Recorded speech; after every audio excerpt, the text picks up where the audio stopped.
We do not have a military today that can fight a large-scale ground war in Europe. Ladies and gentlemen, if we fight the Russians, we will lose. Joe Biden, you're writing checks the American body can't cash. Now, what is NATO? We call it a military alliance. Back in the 1970s, 1980s, it was truly an alliance of military powers. The military that the United States had deployed into Europe at that time, over 300,000 men and women, was the finest military the world's ever seen. A military capable of engaging in large-scale ground combat in Europe and winning. And I say that because I was one of them.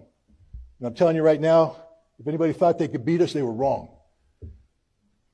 Maybe. we never got tested, thankfully. But we were good because we trained, because we were organized, because we were prepared. But then something happened. The Cold War went away. And for the decade of the 90s, we were looking more at the peace dividend from the Cold War than we were at sustaining our military supremacy. Even though we talked a big game, and this is a very important thing, we talked a very big game. But we weren't the same. By 1998, we weren't the same military that existed in 1991. We were a far diminished military. We barely had enough resources in 2003 to take on a depleted Iraqi military.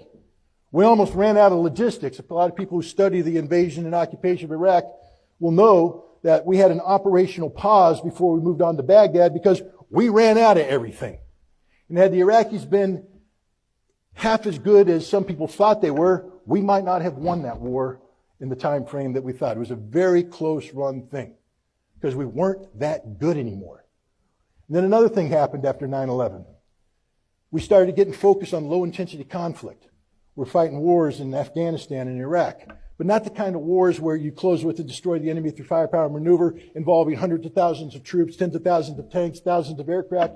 We're talking about small unit conflict where patrols are going out of platoon size, company size, maybe of a battalion-sized operation. We forgot how to fight big war. We didn't train for it. And I'm telling you right now, if you don't train for it, you can't do it. You can't do it.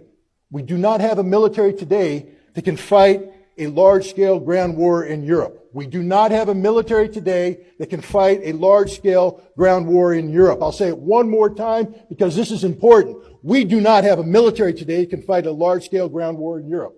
And yet, what is the president positioning us to do? Fight a large-scale ground war in Europe. Ladies and gentlemen, if we fight the Russians, we will lose. We will lose hands down. It won't even be close. NATO doesn't exist anymore. Oh, it's there as an organization. When I was in, the British had the British Army on the Rhine. 80,000 guys, highly trained. Today they barely have 80,000 guys in their entire military. Ask the Brits to put together a brigade and send it out their island into Europe. They can't do it.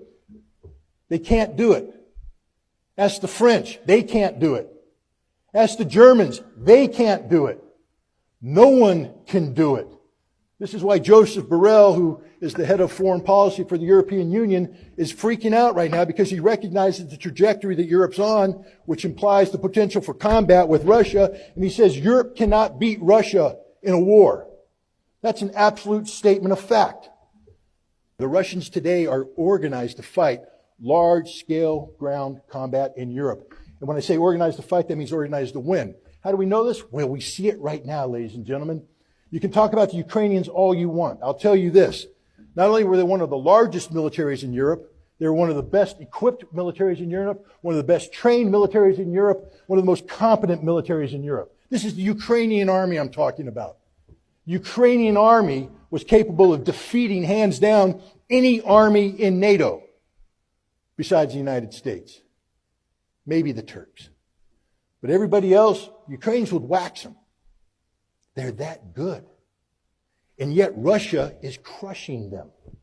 Crushing them. That doesn't mean that Russia's not taking losses. Man, when you step into the ring with a heavyweight fighter, he's going to hit you. He's going to hit you hard, and if you're not careful, he's going to knock you out. And the Ukrainians are fully capable of delivering some heavy blows, and they have. The Russians aren't perfect. They have made mistakes, and they have paid a price.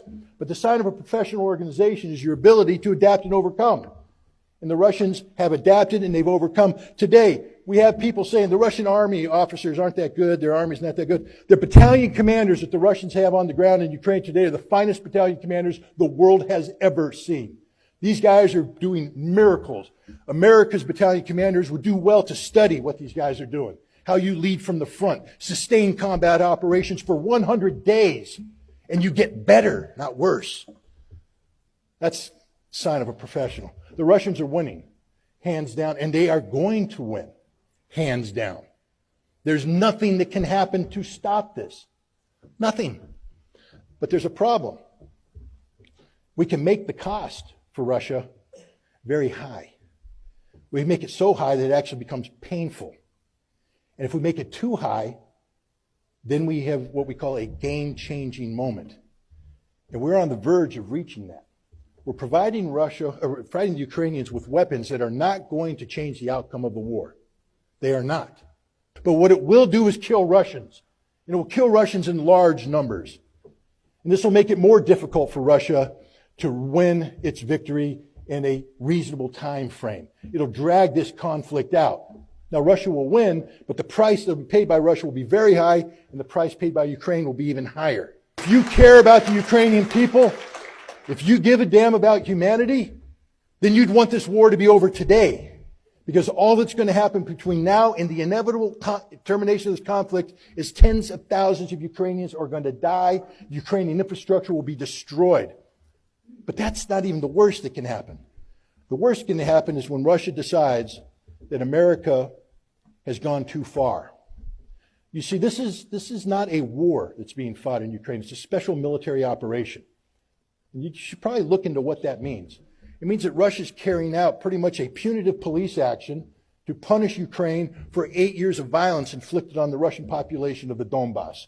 This was not a war of conquest. This was not a war of domination. Yes, they did some things in Kiev to shape the battlefield, but the primary objective is to close with and destroy 60 to 100,000 Ukrainian troops that were threatening Donbass. And the Russians are achieving that as we speak. But the price that they're paying is very high. And we're treating it as if it's a war. We have a defense secretary who has said that the purpose of the United States is basically to bleed Russia dry, to achieve a strategic victory by making the Russians pay such a heavy price that they are no longer able to threaten Europe. Well, if you're a Russian listening to that, what are you thinking? Okay. No. We are creating bitterness, anger, resentment in Russia. And at some point, they're going to cross the line and they're going to fire missiles outside of Ukraine into American targets, into NATO targets, and now we're talking a real war, one that we won't win. Joe Biden, you're writing checks the American body can't cash. That's a statement of fact.